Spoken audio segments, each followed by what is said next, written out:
Y nuestra serie de reflexión este mes de enero se llama Detox. Queremos preparar nuestros corazones, nuestros pensamientos. Queremos ajustarnos ahí para vivir este nuevo año de una mejor manera, ¿cierto? Y por eso mismo vamos a hablar durante el mes de enero sobre cómo limpiar la mente, lo que vimos la semana pasada, cómo cuidar el corazón, cómo abandonar los malos hábitos, cómo ordenar las finanzas y cómo proyectarse en la vida. Esos son los temas de este mes. Hoy día vamos a conversar sobre eso. Vamos a conversar sobre el corazón. Fíjate que nosotros vivimos en una época de mucha intolerancia y mucho resentimiento. Lamentablemente nosotros tenemos que ser muy conscientes y muy honestos con esa realidad que vivimos. Desde hace un buen tiempo, pero que se ha acentuado mucho más en los últimos 2 años, sea por el tema del estallido, sea por el tema de la pandemia, mucha gente se vio envuelta ahí en una situación de peleas interpersonales con sus amigos. Amistades se perdieron, ¿cierto? Y vimos ahí que la polarización se ha acentuado, la gente empezó a poner ahí sus posturas de una forma mucho más intensa y es interesante ver cómo la reacción o las reacciones son cada vez más violentas. Vivimos, sí, en la era de la intolerancia y del resentimiento y todo eso. Eso de nosotros contra ellos y todo lo demás, deja el corazón enfermo. Deja el corazón enfermo. Hoy día usted puede entrar en tu Facebook y van a ver ahí esas guerras de comentarios, los posts así gigantes. Quizás por el verano se ha bajado un poquito, ¿no? La gente está de vacaciones, pronto volverá. Marzo se viene con todo, ¿cierto? Y eso deja el corazón enfermo. Eso deja el corazón enfermo. Así que toda esa falta de perdón, esa falta de misericordia, esa falta de paz, deja nuestra cabeza así como que perturbada. Y fíjate que siempre ha sido así. Uno piensa, no, es que el ser humano ahora es así. El ser humano siempre fue así. Tanto es así que nosotros, cuando llegamos al texto del Sermón de la Montaña, Jesús está hablando de eso. Porque mira lo que dice Jesús ahí en Juan 5, 43 a 48. Dice, ustedes han oído que se dijo, ama a tu prójimo y odia a tu enemigo. Pero yo les digo, amen a sus enemigos y oren por quienes los persiguen, para que sean hijos de su Padre que está en el cielo. Él hace que salga el sol sobre malos y buenos, y que llueva sobre justos e injustos. Si ustedes aman solamente a quienes los aman, ¿qué recompensa recibirán? ¿Acaso no hacen esto hasta los recaudadores de impuestos? Si saludan a sus hermanos solamente, ¿qué demás hacen ustedes? ¿Acaso no hacen esto hasta los gentiles? Por tanto, sean perfectos, así como su Padre Celestial es perfecto. Jesús, para finalizar una parte importante del Sermón de la Montaña, termina con esta frase, amen a sus enemigos. Y fíjate qué cuesta. ¿Y qué es lo que quería decir Jesús con eso? Jesús estaba aquí en ese capítulo 5 de Mateo, en el famoso Sermón de la Montaña, que es una colección de enseñanzas de Jesús, que Mateo lo pone en el capítulo 5, 6 y 7 de su libro, y explica ahí Jesús explicando la verdadera religión, cómo se vive la verdadera espiritualidad. Y el contexto de eso se da en ese momento en que Jesús parte diciendo, primeramente, la alegría que ustedes deben sentir es esa, y ahí están las bienaventuranzas que muchos de ustedes conocen, ¿cierto? Bienaventurados los que lloran, bienaventurados los que son perseguidos. Ahí los versículos de 1 a 12. Vemos que Jesús luego dice cuál es el impacto que el cristiano, aquel que sigue el evangelio, tiene en el mundo. Y si ustedes son como la sal y la luz, o sea, hay un impacto real de nuestras vidas en el mundo. Después dice que nosotros debemos entender que Jesús no quiere revocar la ley del Antiguo Testamento. Mateo estaba escribiendo para judíos, Y Jesús estaba hablando con judíos. Y Mateo quería que los judíos que estaban leyendo ese texto se dieran cuenta de que Jesús era el Mesías, pero que también que Jesús no quería terminar con la ley del Antiguo Testamento e implantar algo nuevo. ¿Qué es lo que Jesús estaba haciendo? Explicando la ley, filtrándola de los mitos que los mismos judíos habían puesto por sobre ella. Luego Él va entonces a entrar en una área que es netamente relacional. Él va a decir, mira cómo ustedes viven, y va dando varios ejemplos. Primero, Él critica o cuestiona el tema del homicidio, porque ellos pensaban así, yo cometo el pecado del homicidio cuando mato a alguien, ¿cierto? Y Jesús va a decir, no es tan así. Cuando en tu mente deseas matar a tu hermano, ya lo mataste, ya pecaste en eso. Porque el pecado no es solo la acción, sino que también la intención. Y habla de la misma manera con relación ahora a la familia, involucrando adulterio y divorcio. Y después sigue hablando sobre los juramentos, es decir, sobre el falso testimonio, sobre la gente mentirosa, sobre la gente que promete y no cumple, mostrando cómo eso es falso. La gente mentía, pero utilizaba un juramento para decir, mira, si voy a cumplir, juro por Dios que te voy a pagar, mañana te pago sin falta, ¿cierto? Y pasó mañana, pasado, el día después y nunca llegó ese día. Pero utilizaba el nombre de Dios ahí. Eso es lo que Jesús está hablando. Y luego Él habla de venganza. Contra la venganza, que no debemos nosotros vengarnos a nosotros mismos. Y termina con el clímax de ese texto, que es el amor a los enemigos. Que básicamente es más amplio y que involucra todo lo demás. ¿Por qué? Porque cuando una persona llega al punto de incluso amar a sus enemigos, esa persona, ella no va a caer en el problema del homicidio, ¿cierto? Comienza por ahí. Luego va a tener una relación mucho más sana con su pareja, con su cónyuge. Y no va a caer ni en el adulterio ni en el divorcio. También va a ser una persona, o debiera ser una persona más honesta. Y no caer en los falsos testimonios ahí con juramentos en nombre de Dios. Y obviamente no va a ser una persona que busca la venganza por sus propias manos. Eso es lo que Jesús está hablando acá. Jesús expone el corazón de la verdadera espiritualidad, contrastando con la religiosidad. Y termina ahí diciendo que debemos ser perfectos como Dios es perfecto. Ya vamos a hablar sobre eso, pero el punto es, ¿qué es lo que está hablando Jesús aquí? Jesús está hablando en contra de esa forma de ser, entre comillas, cristiano, que parece ser cristiano, que tiene cara de cristiano, pero que no lo es. Quizás hay muchas cosas que tú haces que parecen bien, que parecen justos. Muchos sentimientos que guardas en el corazón que parecen correctos, pero que no lo son. Y muchas cosas que la gente dice, pero es así como lo hacen los cristianos. Eso es lo que yo he aprendido, lo que he vivido. Pero aún así está mal. De eso está hablando Jesús acá. Jesús dice que nosotros no debemos odiar a los enemigos, debemos amarlos. ¿Qué está hablando Jesús aquí? Cristo, primeramente, Él va en ese texto a condenar la falsa moralidad religiosa. Cristo va a condenar la falsa moralidad religiosa. ¿Cómo lo hace? Desde el versículo 21, Él utiliza esa expresión. Ustedes han oído lo que se dijo. Jesús nos dice, ustedes han oído lo que está escrito en las Escrituras. Porque las Escrituras no dice, odia a tu enemigo. ¿Cierto? ¿Quién dijo, odia a tu enemigo? ¿De dónde salió esto? Porque ama a tu prójimo, sí hay textos bíblicos que dicen ama a tu prójimo. Y odia a tu enemigo. ¿De dónde salió eso?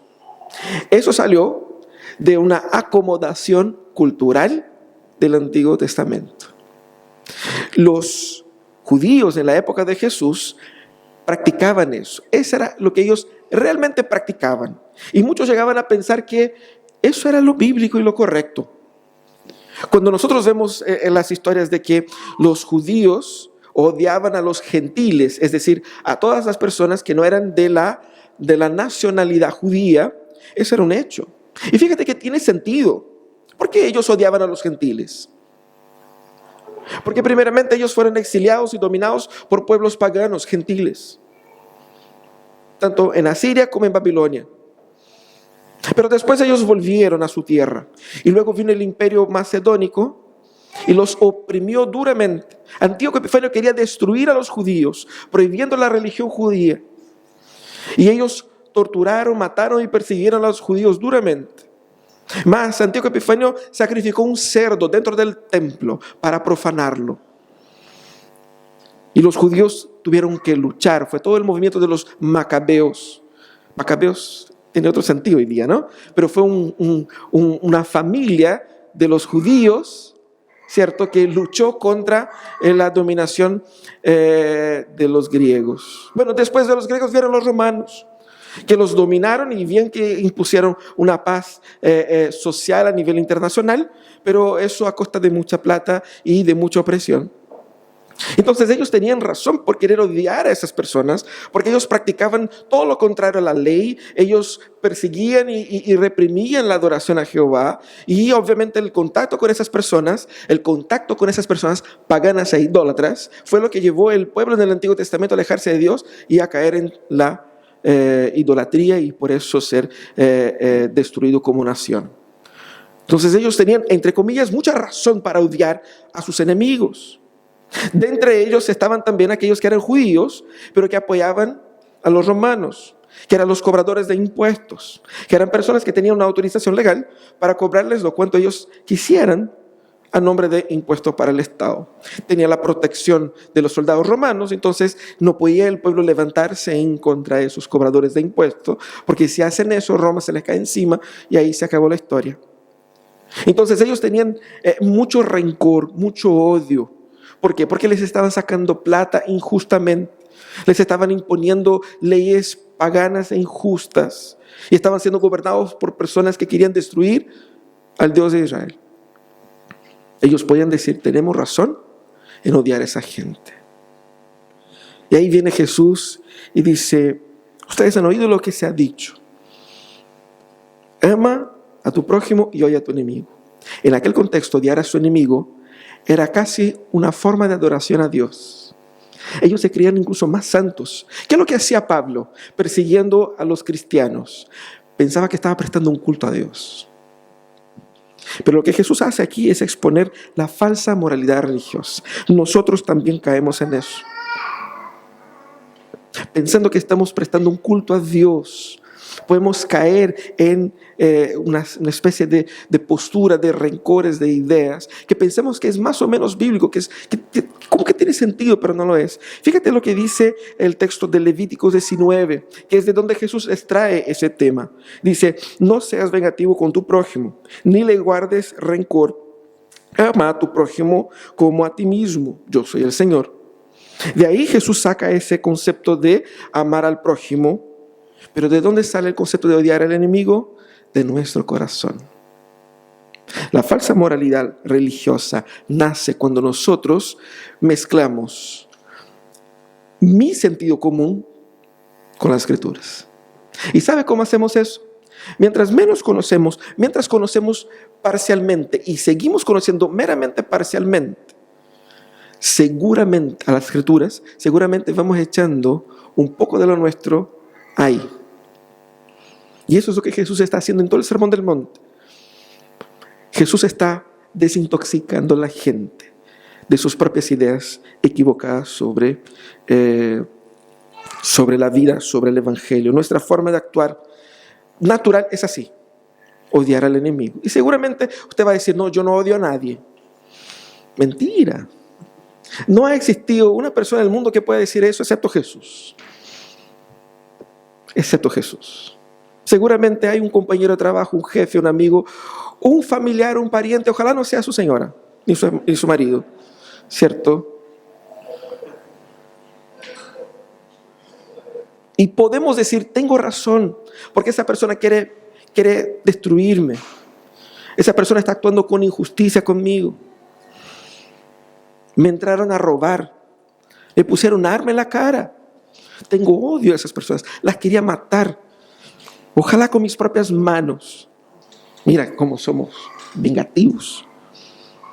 Y podemos justificar eso bíblicamente, pero el Señor nos libra de eso. Jesús entonces no solamente condena lo falso, pero expone lo verdadero. Jesús establece cuál es el estándar moral. Y ahí es donde la cosa se pone muy así como impactante para la gente en la época, porque Jesús dice, yo les digo, amen a sus enemigos. No es que ignoren a sus enemigos, eso es lo que queríamos escuchar. Ignórenlos. Es decir, toma el rencor que está en el corazón y entérralo más profundo. ¿Para quién se acuerda de esa persona? Jesús no dice, ignora a tus enemigos. Y lo más interesante es que Jesús dice, es que nosotros no debemos tener enemigos.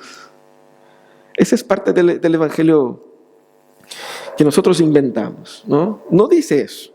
¿Por qué Jesús no dice eso? Porque es imposible. Alguien nos va a odiar en algún momento, con o sin razón. Y fíjate que mucha gente te ha odiado con razón. Nadie puede decir, yo nunca he dado razón a nadie que me odiara. Nosotros sí, siempre, en algún momento de la vida, hemos hecho algo malo para alguien o contra alguien. Sí, es un hecho. ¿Qué dice Jesús? Amen a sus enemigos. Él revoluciona el pensamiento de los creyentes. ¿Por qué? Pero Jesús, pero si son paganos, si son inmorales, corruptos, si nos están robando para servir un sistema nefasto de opresión, de muerte, de adulterios, de prostitución, ¿cómo vamos a amar a estas personas? El amor pertenece a los que son dignos del amor. ¿Quiénes son dignos del amor? Los fieles a Dios. Esa es la mentalidad de los judíos. Esa también es nuestra mentalidad. Porque nosotros no hemos logrado separar amor y mérito. Tenemos juntito. Amamos a quienes merecen ser amados. Jesús va y dice, no, amen a sus enemigos. Y más, oren para que, oren por aquellos que persiguen a ustedes. Y es interesante porque lo que Jesús quiere decir acá no es que nos enamoremos de esas personas, que tenemos que quererlas. No es eso. Porque la idea aquí es de tratar bien a estas personas y buscar el bien de estas personas. Eso es lo primero. Tanto que en Éxodo 23 está escrito así, ¿cierto? Si encuentra un toro o un asno perdido, devuélvaselo o devuélvelo, aunque sea de tu enemigo. Cuando una persona está tan enojada así con alguien, va a leer ese texto y va a decir, si encuentra el toro o el asno de tu enemigo, como si el enemigo fuera el asno, ¿no? Pero volvamos acá. Si ves un asno caído bajo el peso de su carga, no lo dejes así. Ayúdalo, aunque sea de tu enemigo. Esa es la idea. La idea es de no desear el mal del otro solamente porque está enojado con él. ¿Cierto? Y eso para evitar, porque mucha gente ha dicho, tenemos que amar al enemigo, así que alguien te está pegando, te está maltratando, te está haciendo daño, y uno voluntariamente se expone, no, si tengo que dejar que me pegue y que me haga daño porque tengo que amar a mi enemigo. No, no es eso. No es eso. Aquí no se confunde amor con justicia, ya vamos a ver eso, ¿cierto? Tampoco es la idea de ignorar todas esas injusticias. ¿Por qué? Porque el sufrir sin defenderse tampoco es amor. El amor aquí es ver al prójimo como a Dios lo ve. Primeramente como un ser humano caído, que es esclavo de sus pecados y que puede que esté luchando contra un pecado, puede que esté luchando contra una situación particular, pero de todas maneras ver al otro como un ser humano.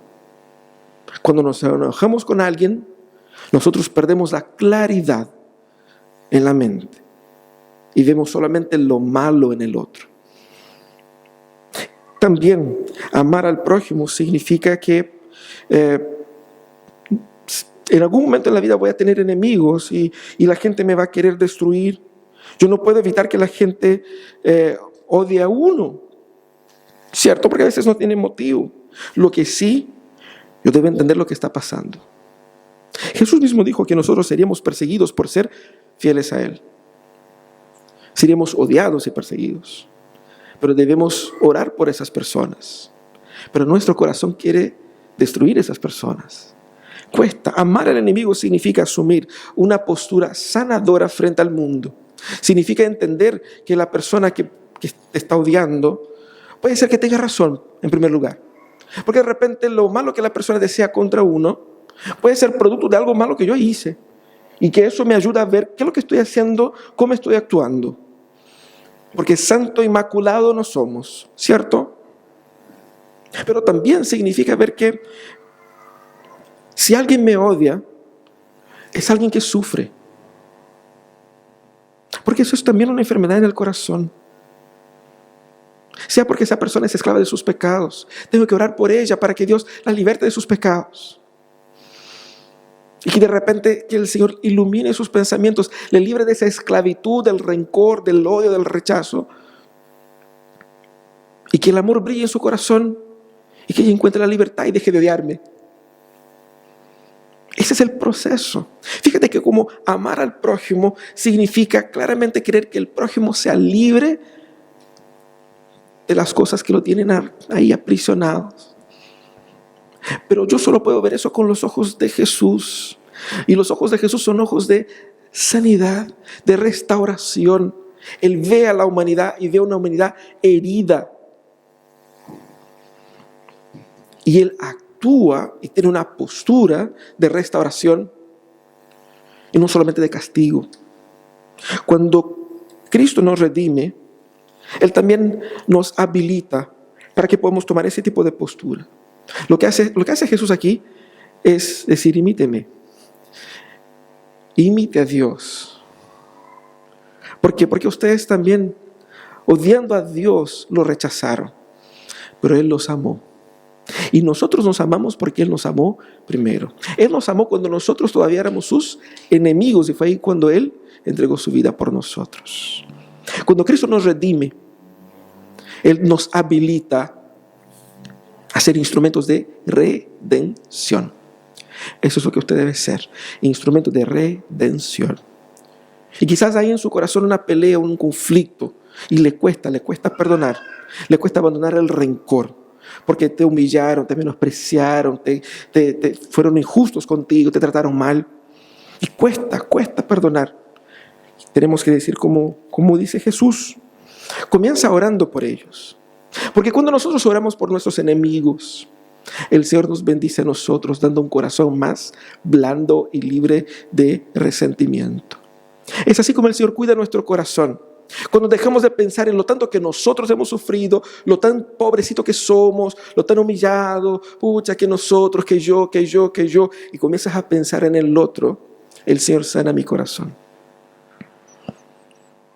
Pero Jesús termina eso mostrando cuál es el camino entonces para aplicar eso. ¿Cómo aplico eso en mi vida? ¿Cierto? Primeramente, Él dice que debemos hacer eso porque Dios es así.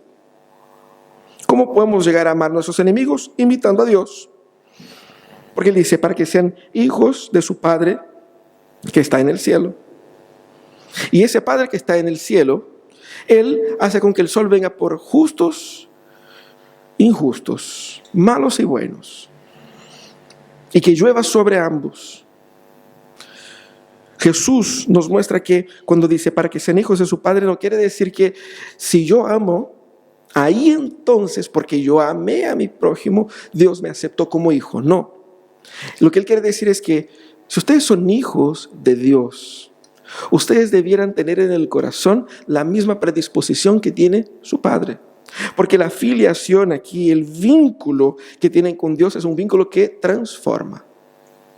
Nadie puede tener una relación con Dios sin ser transformado por Dios. ¿Transformado en qué? A la imagen de Cristo.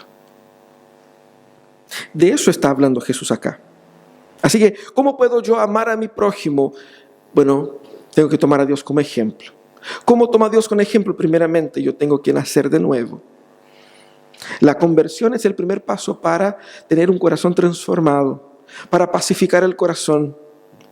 No es posible amar a los enemigos si Dios no me transforma. Y es interesante porque los judíos no querían nacer de nuevo. Ellos pensaban que si hacían las cosas correctamente, todo les iba bien. Y muchos en nuestros días piensan que es así. Si yo hago las cosas correctamente, todo me va a ir bien. Basta con obedecer esto, y Dios me tendrá que salvar. ¿Por qué no me salvaría? He hecho todo bien. Y Jesús va a mostrar una y otra vez como lo dijo a Nicodemo, es necesario nacer de nuevo. Ahí entonces somos hechos hijos de Dios. Y como hijos de Dios somos capacitados a amar al prójimo. Y fíjate que ese amor debe ser aprendido. ¿Por qué? Porque yo debo ver cómo Dios hace las cosas. En la medida que conozco más a Dios, más capaz soy de imitarlo. Cuando Él dice, el sol nace sobre justos e injustos, es irrefutable ese argumento. Y uno va a decir, sí, tiene razón. Porque hace sol aquí, hace sol en Samaria también. Y los samaritanos, ellos son pésimas personas. Pero allá hay buen sol. Y ha llovido también allá. Y allá crecen las plantaciones. Quizás en otros lados, en Mesopotamia, la gente piensa que son los dioses de ellos, pero es Jehová. Aquí está apuntando a la gracia común, como lo dice Calvino. Es decir, una gracia de Dios que resplandece sobre todos. No significa que Dios va a salvar a todos y que Dios no ve el pecado de la gente. No. ¿Qué significa? Significa que pese a que seamos nosotros todos pecadores, unos más que otros, el Señor igualmente derrama su gracia, pese a nuestra miseria. Eso es lo que Jesús está diciendo acá. No es que hagamos vista gorda a los pecados de la gente, no. Es que aunque sean pecadores, que tratemos a esa gente con cariño, respeto, con dignidad. Y fíjate que Jesús equilibra aquí buenos y malos, para no decir que Él estaba privilegiando a unos más que otros. Y Jesús también va a insistir en que nosotros debemos ser coherentes con nuestra forma de vivir. ¿Y cómo dice eso? Él dice, ya, pero si ustedes aman a los que aman ustedes, ¿cuál es la diferencia entre ustedes y las personas que ustedes odian? Y Jesús va a nombrar los publicanos, que eran los cobradores de impuestos, que eran considerados como traidores. Eran personas que vivían entre personas que no tenían una vida religiosa. Eran instrumentos de la opresión al pueblo. Y Él dice, si ustedes aman a los que aman a ustedes mismos y odian a sus enemigos, seguramente ustedes están haciendo lo mismo que ellos. ¿Y qué demás hacen ustedes? ¿Qué recompensa tienen? ¿Qué ganan ustedes con hacer eso? ¿Cuál es la diferencia? Jesús deja en evidencia la hipocresía nuestra. Porque si yo, cuando estoy enojado, reacciono tal cual como cualquier persona sin Cristo, quizás la persona sin Cristo sea yo. De eso está hablando Jesús. De eso está hablando Jesús. Porque el Evangelio significa separar amor del mérito. Dios me amó sin que yo mereciera. Así como Cristo me amó, para que ahora como discípulo suyo, como hijo suyo, yo imite ese amor en el mundo. Para que yo sea diferente del mundo. Y eso es interesante, ¿por qué? Porque los judíos se sentían superiores. Y puede ser que muchas veces en la que nosotros odiamos a alguien o que alguien nos odia, ese tema está de uno sentirse superior al otro, mejor que el otro. O quizás de no ser valorado, querido, amado, respetado o algo así. Y ellos tenían la conciencia de que el sentido común era odiar a esas personas. Ellos debían ser destruidos, aniquilados, eliminados. Y más, ellos esperaban que con la venida del Mesías, ¿qué es lo que iba a hacer el Mesías? Vamos a destruir todo eso gentil. Fuego, Jesús. Destruyan a esos paganos, comenzando por los romanos y pasando por todos esos gentiles de Asia Menor, del Extremo Oriente, del Occidente, pasando por Samaria, porque son más o menos judíos, pero no son muy judíos, así que con fuego en ellos también. Y quedamos solamente nosotros, porque nosotros somos los buenos, somos fieles, somos obedientes. Es una exageración quizás, pero nuestro corazón va en esa línea. Por eso nuestro corazón se enferma. Y Jesús expone esa hipocresía, mostrando que ellos estaban actuando igual que a las personas que ellos odiaban. Jesús destaca que debe haber una diferencia fundamental entre creyentes y no creyentes. Por eso dice, ¿no? ¿Cuál es la diferencia? Y es interesante porque si yo no entiendo cuál es la diferencia entre la forma que yo vivo a la forma que vive una persona sin Cristo, seguramente no hubo un impacto de Cristo en mi corazón. Si tu actitud frente a tus enemigos es igual a la de una persona sin Cristo, quizás seas tú esa persona sin Cristo. Algo tiene que pasar en tu corazón. No puede ser que actuemos de la misma manera. Al destacar esa diferencia, Jesús estimula aquí el discipulado cristiano. ¿Qué significa eso? Yo aprendí que debo imitar a Dios. Dios es bueno. Y uno va a decir, pero Dios es Dios, yo soy yo, ¿cierto? Y uno se excusa en que, que soy pecador y que el corazón es así. Pero Jesús dice, no tiene que ser así. Porque una vez que una persona nace de nuevo, el Espíritu Santo obra en su vida transformación. Y progresivamente uno va mejorando. Para que mañana odies menos que hoy. Y así sucesivamente. Para que haya crecimiento. Pero hay muchos cristianos que no quieren crecer. ¿Por qué? Porque fueron convencidos por el sentido común que es así que funciona la vida. Que no hay problema sentir eso. Jesús cuestiona eso. Y Jesús muestra que hay una diferencia fundamental entre los que están en Cristo y los que no están en Cristo. No significa que nosotros seamos moralmente superiores o mejores, sino que estamos conscientes de que somos en esencia iguales que nuestros enemigos. Somos seres miserables. Él me está odiando, pero yo estoy odiando a otro, así que todos estamos iguales, estamos empatados. Y quizás alguien va a decir, no, pero está hablando mal de mí. Pero si ellos supieran lo que Dios sabe sobre ti, tenían mucha razón y mucho más contenido para hablar mal de ti. Y quizás están siendo generosos, porque uno sabe que es peor de lo que la gente ve. En su mente, en su corazón, gracias a Dios la gente no sabe lo que pensamos y lo que sentimos. Pero si supiera, ahí sí tenía mucho contenido, mucho material. Por lo tanto, estamos bien. Está hablando mal de mí, no puede hablar tan mal que sea parecido con lo que soy en realidad. Así que estamos por ahí. Y uno también sabe que es pecador y que ha hablado mal de otros también, ha hecho mal a otros también. Entonces tenemos que ser muy conscientes de que necesitamos sanar nuestros corazones por medio de una dinámica consciente de discipulado. Es decir, el esfuerzo constante, consciente día a día de imitar a Jesús. Esa diferencia, ella se da cuando uno nace de nuevo, de forma puntual, hubo un cambio, una nueva espiritualidad, pero también se da día tras día cuando uno va por medio de la consagración, por medio de la comunión, por medio de la oración, por medio de la vida devocional, creciendo. La meta final del discipulado cristiano es esa, para que seamos perfectos. Pero no nos gusta esa frase, ¿cierto? ¿Por qué? Porque pone la barra muy alta. Y uno va a decir, no, Señor, pero yo no quiero ser perfecto, quiero ser un poquito mejor nomás. Y uno piensa que está siendo humilde, pero es solamente Barça. Porque no es eso lo que Dios quiere para uno.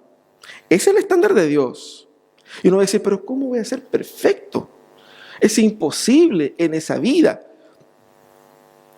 Estamos hablando de un proceso.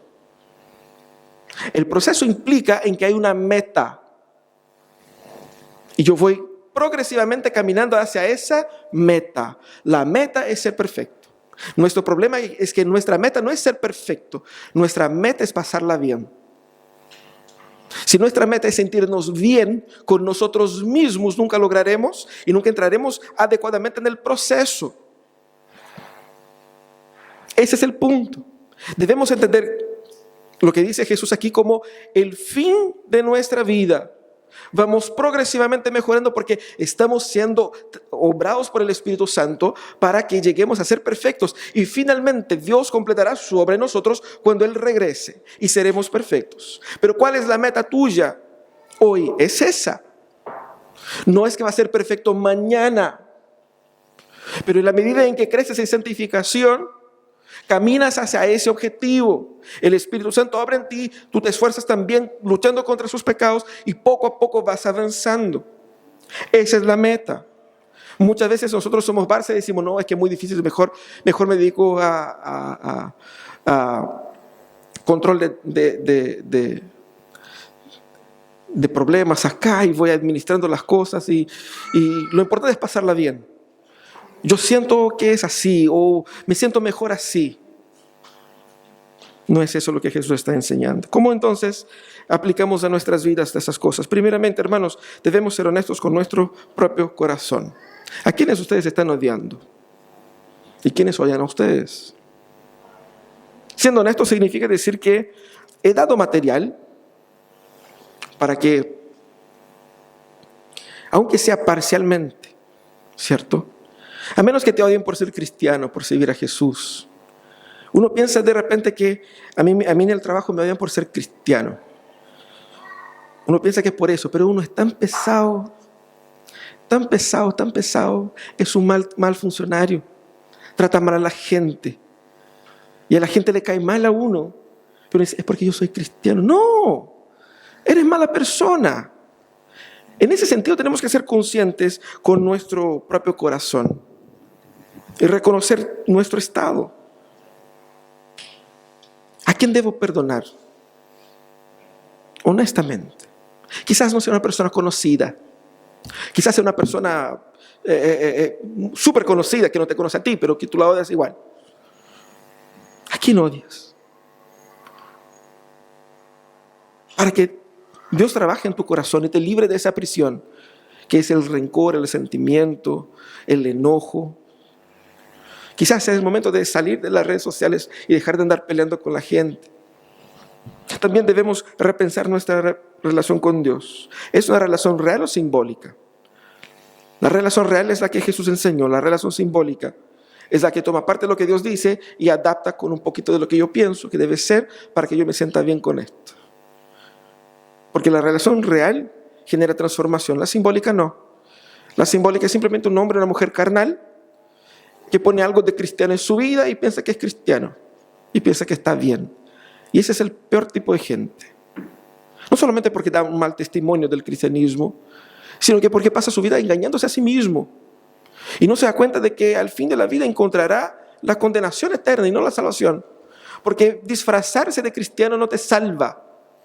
Hay que ver nuevo nacimiento, transformación de vida real. Por eso es importante. Y nosotros también debemos orar por nuestros enemigos. Seguramente habrá alguien por la cual usted debe orar hoy día. Orar por esa persona. Orar para que le vaya bien, para que haya salvación, para que haya prosperidad en su vida. No simplemente orar para que deje de hincharte, no. Orar para que Dios entre en su vida, en su corazón. Cuando oremos por ellos, nosotros también estamos siendo instrumentos de redención en el mundo. Y eso es lo que Dios quiere hacer de ti. Quiere que tu corazón sea un corazón redentor. Y fíjate que el amor es la esencia del cristianismo. Y si no hay amor, no hay nada. El amor es la esencia del cristianismo. Y si no hay amor, no hay nada. Vamos a orar.